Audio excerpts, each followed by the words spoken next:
Hello खुलुमबाय बयखौबो गुबुन मोनसे गोदान भिडियोआव नोंथांमोन बयखौबो बरायबाय आसा खालामो नोंथांमोना मोजाङैनो दङ आंबो मोजाङैनो दङ। कल्पना चावला जाय भारत हादरनि अख्रांमासिम दावबायनाय गिबिसिन आइजोमोन सेथि खेब मिशनाव जाफुंसार जाखांनायनि उनाव जेब्ला नैथि खेब मिशना अख्रांमानिफ्राय बुहुम फारसे गिदिंबोफिननाय समाव मोनसे जाब्रबथायाव सा6 क्रुफोरजों लोगोसे जिउ खोमानांना कल्पना चावला बिथांजोआबो जारिमिनाव गावनि मुंखौ लिरलांनायसै। नाथाय जाहोना मामोन? मानो नासाया बिथांमोननि जिउखौ रैखाथि होनो हायाखिसै?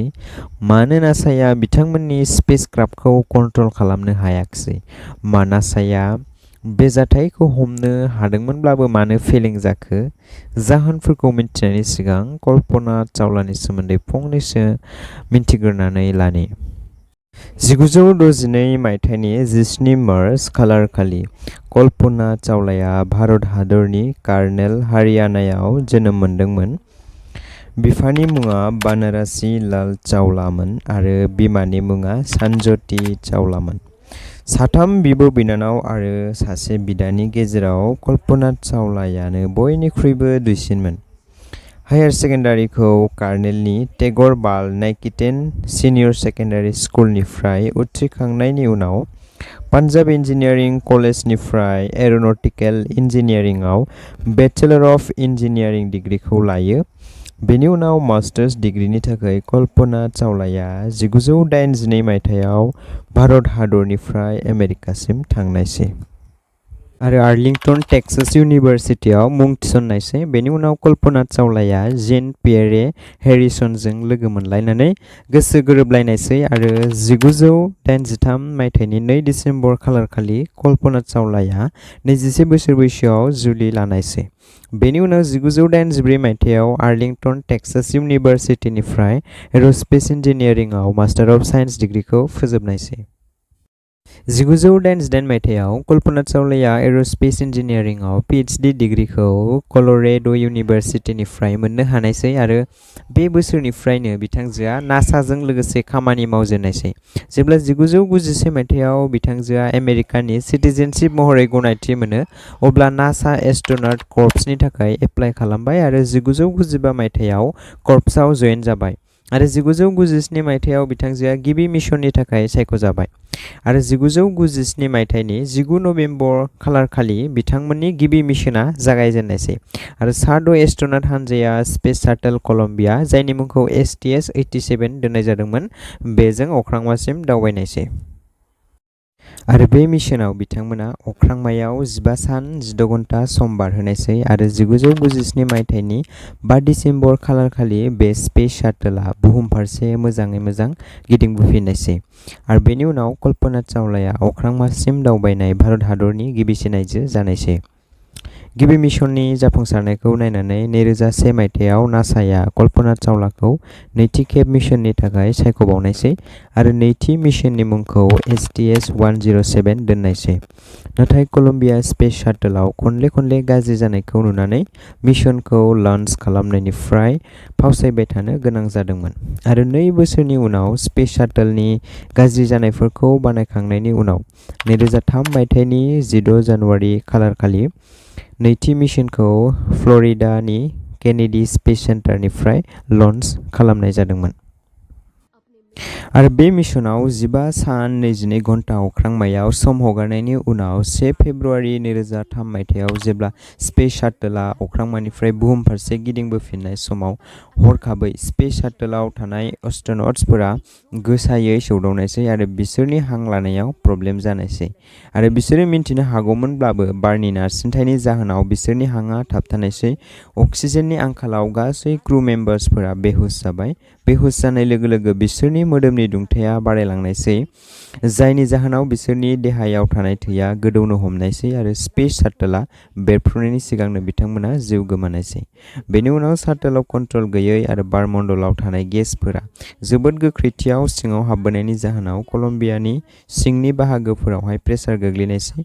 बेनि उनाव बुहुमनिफ्राय 63 किल'मिटार गोजानाव जारां गाबनि थुख्राफोरा स्पेस शाटलनिफ्राय गोग्लैनायसै आरो स्पेस शाटलआ गुफुर उखुन्दैनि महर लानायसै। बे जाथायनि गुबै जाहोनखौ गोबाव बोसोर बारलांब्लाबो मिन्थिनो हायाखैमोन। गासै बुहुमनि सुबुंफोरा बेखौ साननानै लादोंमोन जे क्रू मेम्बार्सफोरनि माबा मोनसे गोरोन्थि खालामनायनि थाखायनो बे जाथाया जादों होननानै। नाथाय जेब्ला नासाया बे जाथायनि सायाव गोथौयै नायबिजिरो अब्ला जाहोना सोराङाव फैनायसै जे नासानि फोरमायनाय बादिब्ला बे गासै जाथाया इन्सुलेशन फर्मनि जाहोनाव जादोंमोन। दा नोंथांनि गोसोआव मोनसे सोंथिया फैनो हागौ, बे इन्सुलेशन फर्मआ मा बेलाय होननानै, बेनि जाहोनाव बे एसेबां गिदिर जाथाया माबोरै जानो हागौ होननानै। दा बेखौ मिन्थिनायनि सिगां जोङो स्पेस शाटोलाव बाहायजानाय माखासे गुदि मुवाफोरखौ मिन्थिग्रोनांगोन। जाय स्पेस शाटोलाव एस्ट्र'नट्सफोरा दावबायो, बे स्पेस शाटोलखौ अख्रांमासिम लांनो थाखाय रकेटखौ बाहायनाय जायो आरो बे रकेटखौ बोगथाबमानि हेंथायै गोख्रैयै अख्रांमा फारसे लांनो थाखाय फुवेलनि गोनांथि जायो आरो बे फुवेलआ मोननै रोखोमनि जायो, मोनसेया लाव-लाव महरनि आरो गुबुन मोनसेया गथा महरनि। लाव-लाव महरनि फुवेलाव बांसिन लिक्विड अक्सिजेन आरो लिक्विड हाइड्रजेनखौ बाहायनाय जायो। बे मोन्नैबो फुवेलआ जोबोद खम बिदुंनि आरो लाव-लाव महरनि जायो, बेनिखायनो बे खम बिदुंखौ होबथानो थाखाय गासै फुवेल टेंकखौ सिंजोंबो आरो साजोंबो इन्सुलेशन फर्मजों लिरथेनाय जायो जाहाथे बायजोनि बिदुङा सिंनि फुवेलसिम सौहैनो हाया। बेनि अनगायैबो रकेटनि बायजोआव बाइपेड्राम मुंनि मोनसे एक्सट्रा लेयारखौबो बाहायनाय जायो आरो बेयावनो नांजाबफानाय जायो स्पेस शाटोल। स्पेस शाटोलआ रकेट टेंकजों नांजाबफायो, बेनिखायनो स्पेस शाटोलआ बिदुंनिफ्राय गिनांगौ जायो, जाय खमैबो 3000 डिग्रीसिम सौहैनो हागौ। बेनिखायनो स्पेस शाटोलखौ बे बिदुंनिफ्राय होबथानो थाखाय माखासे गुबुन गुबुन रोखोमनि कटिं मेटेरियल्सफोरखौ बाहायनाय जायो आरो बे कटिं मेटेरियल्सफोरखौ फिसा फिसा टाइल्सनि महराव थियारि खालामनाय जायो आरो बे टाइल्सफोरखौ स्पेस शाटोलनि गोजौ बाहागोआव लगायनाय जायो, जाय बेखौ 1200 डिग्री बिदुंनिफ्राय होबथायो आरो गाहायनि बाहागोआव डार्क टाइल्स लगायनाय जायो, जाय बेखौ 2300 डिग्री सेल्सियास बिदुंनिफ्राय होबथायो आरो बेवहाय बांसिन बिदुंखौ सहायनो गोनां जायो। स्पेस शाटोलनि गाङा, जायखौ बिदुंनिफ्राय होबथानो आरसीसी एबा रेनफोर्स कार्बन पेनेलखौ बाहायनाय जायो, जाय बेखौ 3000 डिग्री सेल्सियास बिदुंनिफ्राय होबथायो।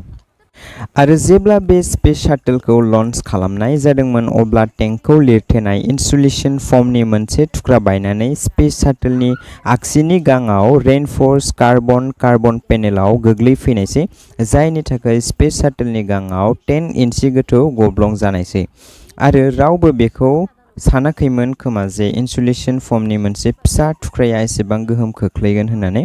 जेब्ला बे स्पेस शाटोलआ बुहुम फारसे गिदिंबोफिनब्ला बेयो बारनि नारसिनथायखौ सहायनो हानाय नङा, जायनि जाहोनाव गासै बिदुङा सिङाव हाबबोनानै बेयो मोनसे गिख्रंथाव जाथायजों मोगा-मोगि जानांगोन होननानै। नासाया फोरमायनाय बायदिब्ला जाथायनि गुबै जाहोना इन्सुलेशन फर्मआनोमोन आरो जाहोनखौ फोरमान नायनो थाखाय नासानि इनभेस्टिगेशन टीमआ स्पेस शाटोलनि गांनि डुप्लिकेट बानायनानै एखे रोखोमनि मोनसे फ'एम थुख्रा लानानै गांआव 104 किल'मिटार/घन्टा गोख्रैथियाव खनले खुबैनानै नायनायनि उनाव नुबाय जे कलम्बिया स्पेस शाटोलनि गुबै जाथाया लन्चिंनि समाव इन्सुलेशन फर्मनि थुख्रा गोग्लैनानै जानाय खहानि थाखायनोमोन। जाथायनि 10 बोसोर उनाव 2013 मायथाइनि जानुवारि खालारखालि कलम्बियानि प्रग्राम मेनेजार वाइन हेलआ फोरमायो दि लन्चिंनि समाव बे फ'एमनि थुख्रा बायनाय जाथायखौ नासानि एमएमटी एबा मिशन मेनेजमेन्ट टीमआ नुखादोंमोन आरो बिसोरो मोजाङैनो हमनो हाखादोंमोन जे कलम्बिया स्पेस शाटोलनि गासैबो क्रू मेम्बार्सफोरा बुहुम फारसे रैखाथियै सौफैफिनखानाय नङा होननानै। थेवबो नासाया बे बाथ्राखौ गासै क्रू मेम्बार्सफोरनिफ्राय लाखुमानायसै, नाथाय माखासेफोरा बुंनो नागिरो जे नासाया बेखौ हमनो हायाखैमोन जे स्पेस शाटोलाव बेसेबां खहा जादों आरो माखासे साइन्टिस्टफोरनि बादिब्ला बे खौरांखौ क्रू मेम्बार्सफोरनिसिम हरब्लाबो बिसोरो रैखाथिनि थाखाय जेबो खालामनो हानाय नङामोन।